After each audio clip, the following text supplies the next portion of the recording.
To celebrate there finally being a new 2D Zelda game in what's felt like ages, I decided to go back in time and 100% complete the first ever Zelda game. The game begins with basically dropping you in the middle of nowhere. Inside the nearby cave I found the sword, which I could start using to defeat enemies to get some rupees. I needed 20 rupees in total, so I just went and killed some easy enemies like Octoroks and Tektites. I tried my best not to take damage while I was doing this, as I lose my sword beam if I'm not at full health. When I eventually got enough rupees, I went to the shop and bought some bombs, and definitely didn't almost die the moment I stepped outside, so off I went with my bombs to get some items. I got my first heart container after blowing up this specific tile, so I now had 4 hearts in total. While I was exploring, I made sure to go to these secret little areas that give you rupees. That's a free 10 rupees. I'm not gonna lie, I risked my life a lot trying to get these rupees, so any extra heart containers I could find were a lifesaver. Some of these secret areas are actually crazy, like how would you know to do this? There's a secret path there. Around this time I also ended up starting a side quest involving a letter, which I'll get to soon. Show this to the old woman. We got like an actual side quest to do. The first item I ended up buying with my rupees was the blue candle. With the blue candle I could now burn bushes to find even more secret areas. As I had 5 heart containers, I could also get an upgrade for my sword. The only problem was that there was a blue Lionel guarding the entrance to the cave it was in. These are pretty strong enemies, so I had to wait for the right moment to run past it. Oh my god, go, go, go, go, Link! Yes! My reward for doing that was the white sword, which deals twice the amount of damage the original one did. After burning some more bushes, finding rupees, and even a heart container. Right, apparently it's this bush. How would you even know how to do that? Here's another heart container though. I went to a shop and bought the magical shield, which gave me the ability to block magic and fire projectiles sent at me. And it can even block the Lionel's sword throw attack. The next thing I did was buy the arrow. That's really, that was just what the guide I was following told me to do for later. Then yeah, I went and refilled on some rupees using even more of the secret areas. Even more rupees. And after that, it was finally time for me to do something with the letter from earlier. Alright, here's that old woman, so I think we just show her the letter. Like, this.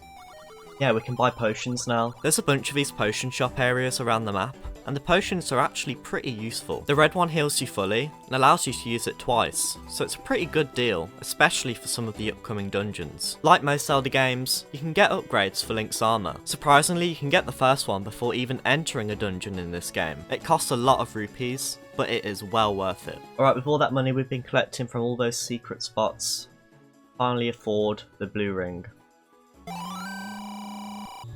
Oh look, his outfit's blue now. Having the blue ring allows Link to take half the amount of damage he would usually take from enemies. Honestly, once I got this, I became way more confident in my ability to take down enemies. And with all of that collecting done, I was finally ready to enter my first dungeon. Right, here's the first dungeon in the game. The first dungeon is pretty basic, and it really just introduces you to how dungeons work in the game. You go room by room, defeating enemies and collecting keys, slowly making your way to the boss, which guards the Triforce Shard. There are shortcuts you can use, which allows you to skip certain rooms, but I decided not to use these, mainly because I didn't want to miss anything important. The usual compass can be found, which shows you where the Shard of the Triforce is in the dungeon.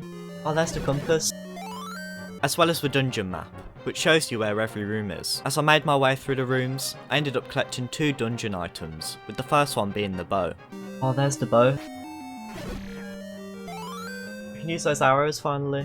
Using the arrow that I bought earlier, I could use the bow with each arrow costing 1 rupee, which I'm not gonna lie sounds like a bit of a rip-off actually. The second item I found was the boomerang, and this one was actually really useful. Got a boomerang?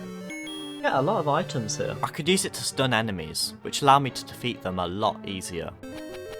Oh, the boomerang is actually really good. After I'd explored all of the rooms, it was time for me to fight my first boss. Right, the boss is up next.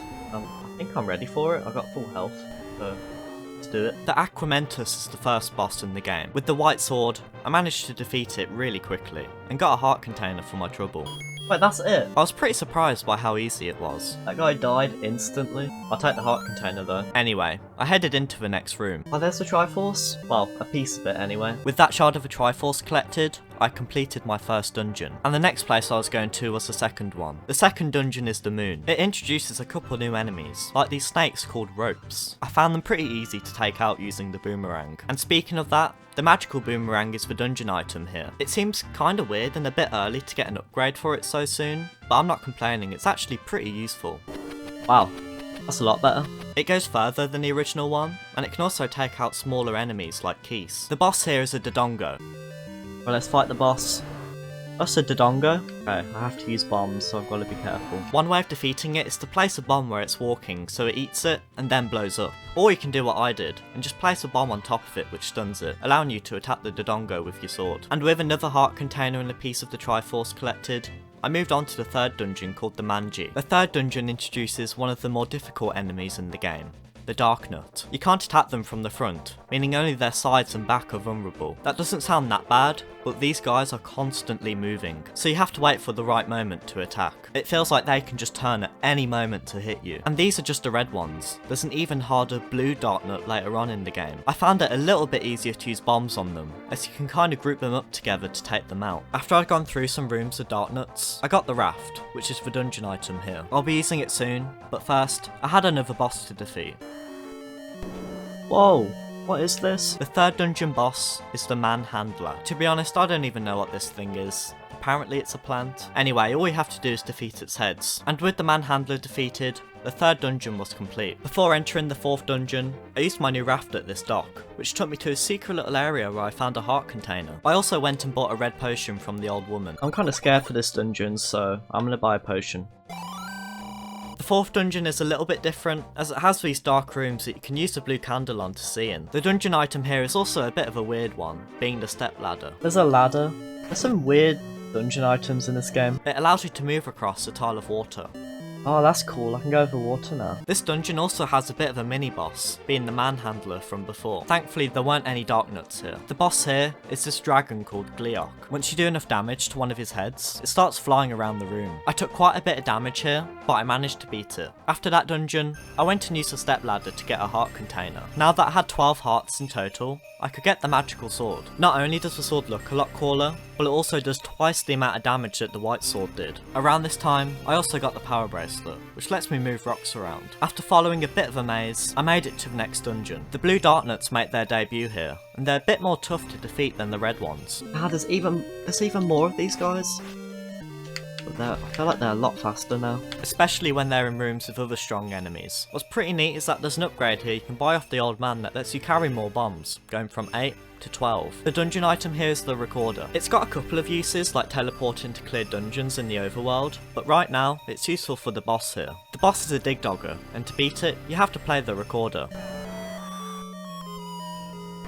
This makes it turn tiny, and from there, it's really easy to defeat. The next dungeon was probably the hardest one in the entire game for me. It introduces these enemies called Wizrobes, and they can deal a lot of damage with one attack. They're constantly teleporting around, and I struggled to keep up with them. This room is crazy! No, go away. There's also light-likes around, and if they attacked me, I'd lose my magic shield. I ended up dying not too far into the dungeon, as I wasn't paying attention to how many hearts I had. No, I died.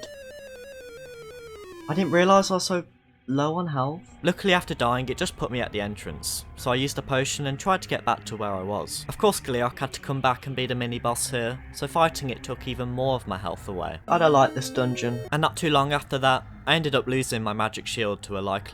This meant that I had to buy it again for 90 rupees. I eventually got the dungeon item here, being the magical rod. I'll be honest, I did not find this thing useful at all, and I ended up dying again pretty soon after that. After dying I went and farmed some rupees to buy a red potion, as well as a new magic shield. I only got enough rupees now to buy another magical shield. There we go. I cannot let another like steal it. You know what would be really bad? If I went and did all that just to lose the shield again. I mean, that would be pretty bad. You know what? Sod the shield. I'm gonna buy it after, because I don't want to lose it to the like again, so I'm gonna head straight to a dungeon now. As I wasn't worrying too much about losing my shield, things went a bit smoother, and I made it to the boss. Thankfully Gomer was really easy to beat. You just have to shoot it with an arrow when it opens its eye. Yes! I'm so glad that dungeon's over. With Goma defeated, that dungeon was finally complete. Before entering Dungeon 7, I went and bought some monster bait which I needed for it. And after that, I went to the Great Fairy Fountain and used the recorder, which drained it. Doing this unlocked the entrance to the next dungeon. I found this dungeon a bit easier. The new enemy, the Moldorm, was pretty simple to take out. The second and final bomb upgrade can also be found here. It costs 100 rupees though, so I had to go back out to get some. Once I had enough rupees, I went back and bought the upgrade and then carried on. Not long after, I found an upgrade for the blue candle, making it red, which meant that I could use it multiple times in a room instead of just once. I had to use the bait in this room to get past the moblin, and then I made my way to the boss. Weirdly, it was just the Aquamentus again. It was still really easy to defeat, and I completed Dungeon 7. Before entering the second to last dungeon, I went and bought the magical shield for what was hopefully the final time now. I could definitely tell I was reaching the end of the game now. Some rooms were just filled with blue dark nuts. Oh my god, this has to be the worst room yet. There's not one, but 2 dungeon items to find here. The first one is the Book of Magic, which allows the magical rod to shoot fire out. This can be pretty useful to light up rooms, but I still didn't end up using it that much. The other item to get here is the magical key. It can open any locked door, making normal keys completely useless. The boss here is Gleok again, but now he has 4 heads. I just had to do the same thing as usual and defeat all of his heads.